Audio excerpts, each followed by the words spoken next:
बिस्मिल्लाहिर्रहमानिर्रहीम।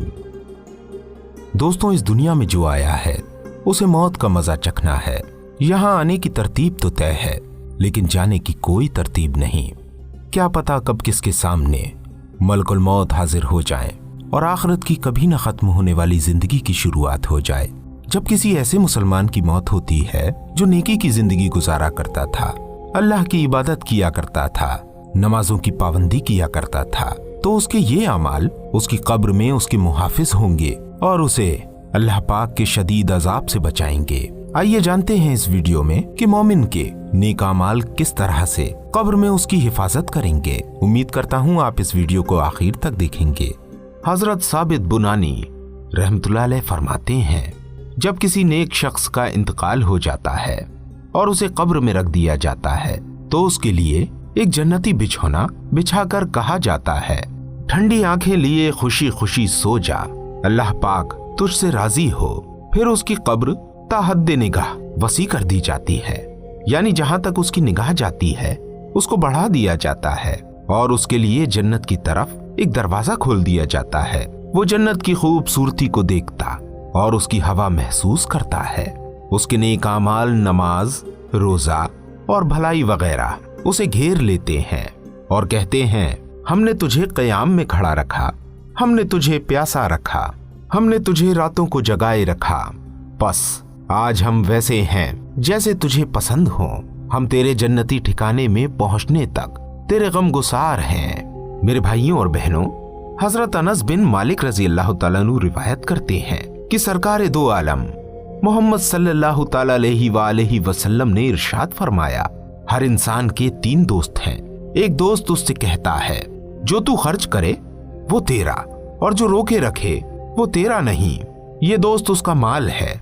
दूसरा दोस्त कहता है, मैं तेरे साथ हूं, मगर जब तू बादशाह के दरवाजे पर आ गया तो मैं तुझे छोड़कर वापस लौट जाऊंगा, ये दोस्त उसके घर वाले हैं। तीसरा दोस्त कहता है, जहां भी तू जाएगा मैं तेरे साथ ही रहूंगा, ये दोस्त उसका अमल होता है। बंदा कहेगा, तीनों में तू मुझ पर ज्यादा आसान था। हजरत अनस बिन मालिक रजी अल्लाह तआला अन्हु रिवायत करते हैं कि प्यारे आका हुजूर पाक सल्लल्लाहु तआला अलैहि वसल्लम ने इरशाद फरमाया, जब इंसान मरता है तो तीन चीजें उसके साथ जाती हैं, दो वापस आ जाती हैं और एक उसके साथ रहती है, उसके घर वाले, उसका माल और उसका अमल। घर वाले और माल वापस हो जाते हैं जबकि अमल उसके साथ रह जाता है। हजरत नुमान बिन बशीर रजी अल्लाह तआला अन्हु से मरवी है कि हुजूर पाक सल्लल्लाहु तआला अलैहि वसल्लम ने इरशाद फरमाया, इंसान और मौत की मिसाल उस आदमी की सी है जिसके तीन दोस्त हों। एक ने कहा, ये मेरा माल है, इसमें से जो चाहो ले लो और जो चाहो छोड़ दो। दूसरे ने कहा, मैं जिंदगी भर तेरी खिदमत करूंगा और तेरे मरते ही तुझे छोड़ दूंगा। तीसरा बोला, मैं तेरे साथ हूं और तेरे साथ ही आऊंगा और जाऊंगा, चाहे तू मरे या जिए। जिसने कहा था, ये मेरा माल है, इसमें से जो चाहो ले लो और जो चाहो छोड़ दो, वो उसका माल है। दूसरा उसका खानदान है और तीसरा उसका अमल है। बंदा जहां भी हो वो उसके साथ रहेगा। हजरत मोहम्मद सल्लल्लाहु तआला अलैहि वसल्लम ने इरशाद फरमाया कि कसम है उस जात की जिसके कब्जे में मेरी जान है, जब मैयत को कब्र में रख दिया जाता है तो दफन करने के बाद जब लोग वापस होते हैं तो वो उनके जूतों की आवाज सुनता है। सो अगर वो मोमिन होता है तो नमाज उसके सिरहाने आ जाती है और रोजे उसके दाहिनी तरफ आ जाते हैं और ज़कात उसकी बाईं तरफ आ जाती है और नफल काम जो किए थे जैसे सदका, नफल नमाज और लोगों के साथ जो नेकी और भलाई की, वो उसके पैरों की तरफ आ जाती है। अगर उसके सर की तरफ से अजाब आता है तो नमाज कहती है कि मेरी तरफ से जगह न मिलेगी। फिर उसकी दाहिनी तरफ से अजाब आता है तो रोजे कहते हैं कि हमारी तरफ से जगह न मिलेगी।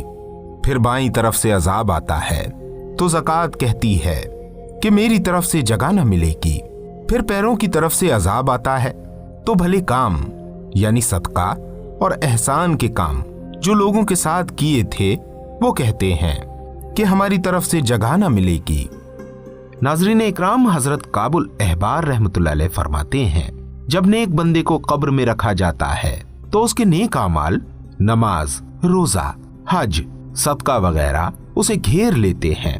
जब अजाब के फरिश्ते उसके पांव की तरफ से आते हैं तो नमाज कहती है, पीछे हट जाओ, उस तक पहुंचने के लिए तुम्हें कोई रास्ता नहीं मिलने वाला। ये मेरे साथ अल्लाह के लिए लंबा क़याम करता था। अब अजाब के फरिश्ते सर की तरफ से आते हैं तो रोजा कहता है, यहाँ भी तुम्हारे लिए कोई रास्ता नहीं है। इसने दुनिया में अल्लाह पाक के लिए खुद को बहुत प्यासा रखा था। अब वो धड़ की तरफ से आते हैं तो हज कहता है, इससे दूर हो जाओ। इसने अल्लाह के लिए हज करके अपनी जान को कमजोर किया और बदन को थका दिया था। तुम्हारे लिए यहाँ कोई रास्ता नहीं है। अब वो हाथों की जानिब से आते हैं तो सदका कहता है, मेरे साथी की तरफ मत बढ़ना, उसने इन हाथों से अल्लाह की रजा के लिए बहुत सदका किया है, लिहाजा तुम्हारे लिए यहाँ कोई रास्ता नहीं है। फिर उस मरने वाले से कहा जाता है, तुझे मुबारक हो, तू जिंदगी और मौत दोनों में पाकीज़ा रहा। अब रहमत के फरिश्ते उसके पास आते हैं और उसके लिए जन्नती बिस्तर लगाते हैं। कब्र को जहां तक नजर जाती है वहां तक बड़ा कर दिया जाता है और जन्नत की कंदील रोशन करती जाती है, जिसकी रोशनी में वो कयामत तक रहेगा। हजरत यजीद बिन अबू मंसूर रहमतुल्लाह अलैह फरमाते हैं, एक गुनहगार शख्स कसरत से कुरान मजीद की तिलावत करता था। जब उसकी मौत का वक्त करीब आया तो अजाब के फरिश्ते उसकी रूह लेने आए। कुरान पाक निकलकर सामने आ गया और कहने लगा, ऐ मेरे रब, मुझे इसी में रहने दे जिसमें तूने मुझे ठहराया था। अल्लाह पाक इरशाद फरमाता है, कुरान के लिए उसका मस्कन छोड़ दो। मेरे भाइयों और बहनों, हजरत अमर बिन मुर्राह रहमतुल्लाह अलैह फरमाते हैं, जब इंसान को कब्र में रखा जाता है तो उसकी बाईं तरफ से अजाब का फरिश्ता आता है। कुरान पाक उसके सामने आकर उसे रोकता है तो फरिश्ता कहता है, तेरा मेरा कोई मामला नहीं, अल्लाह की कसम, ये तो तुझ पर अमल नहीं करता था। कुरान मजीद कहता है, क्या मैं इसके सीने में मौजूद नहीं था? बिल आखिर कुरान मजीद उस मैयत को निजात दिलाकर ही छोड़ता है। दोस्तों, हजरत अबू हुरैरा रजी अल्लाह तआला अन्हु से मरवी है कि आकाए दो जहां मोहम्मद सल्लल्लाहु तआला अलैहि वसल्लम ने इरशाद फरमाया, जब आदमी मरता है तो उसका अमल खत्म हो जाता है सिवाय इन तीन अमाल के, सदका जारिया या वो इल्म जिससे नफा उठाया जाए, या नेक औलाद जो उसके लिए दुआ करे। हजरत अबू उमामा रजी अल्लाह तआला अन्हु से मरवी है कि अल्लाह पाक के महबूब मोहम्मद सल्लल्लाहु तआला अलैहि वसल्लम ने इरशाद फरमाया, चार लोगों का सवाब उनकी मौत के बाद भी जारी रहता है। पहला, जिहाद फी सबीलिल्लाह की तैयारी रखने वाला। दूसरा, इल्म दीन सिखाने वाला। तीसरा, वो शख्स जिसने सदका किया कि जब तक वो जारी रहेगा उसका अजर उसे मिलेगा। और चौथा, वो शख्स जिसने नेक औलाद छोड़ी जो उसके लिए दुआ करती है। दोस्तों, आज की इस वीडियो में हमने कब्र में फायदा पहुंचाने वाले नेक अमल के बारे में बात की है। हमें चाहिए कि अपनी गुनाहों वाली जिंदगी को छोड़कर नेकी की जिंदगी इख्तियार करें और अपनी इस छोटी सी जिंदगी में ज्यादा से ज्यादा नेकियां कमाएं, जो दुनिया में भी और आखिरत में भी हमें फायदा पहुंचाएं। इसी दुआ के साथ अपनी इस वीडियो का इख्तिताम करते हैं कि अल्लाह ताला हमें इस दुनिया और आखिरत में दोनों जगहों पर कामयाबी अता फरमाए और दोनों जगहों पर हमारे साथ आफियत का मामला फरमाए। उम्मीद करते हैं वीडियो आपको पसंद आ गई होगी। वीडियो पसंद आने की सूरत में इसे लाइक करते हुए अपने तमाम दोस्तों के साथ इस वीडियो को शेयर जरूर कर दीजिएगा। मिलते हैं आपसे फिर किसी प्यारी सी वीडियो के साथ। तब तक अपनी दुआओं में हमें जरूर याद रखिएगा। अस्सलामु अलैकुम व रहमतुल्लाहि व बरकातुहू।